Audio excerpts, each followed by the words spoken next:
Hello guys, இப்போ நம்ம என்ன பார்க்க போகிறோன்னா ஒரு எக்ஸ்பெரிமெண்ட் வாங்க பார்க்கலாம். ஹலோ காய்ஸ், ஃபஸ்ட்டு இந்த சாக் பீஸை தூக்கி இப்படி உள்ளே போட்டுக்கலாம்.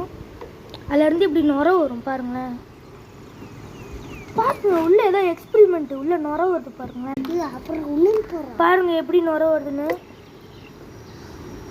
அப்படி உள்ள அப்படி என்னதான் இருக்குன்னு கமெண்ட் பண்ணுங்க. பாருங்க, சரியான நுர.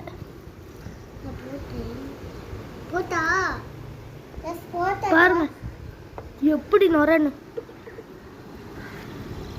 3 போட்டுட்டு 3 சவுண்டு கூட கேட்குது. ஆனால் கேட்டு பாருங்க, உங்களுக்கு கேட்குதான்னு தெரில.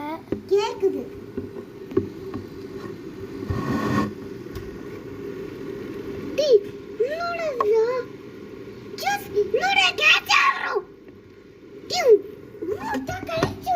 கேட்கும்னு நினைக்கிறேன். Bye guys.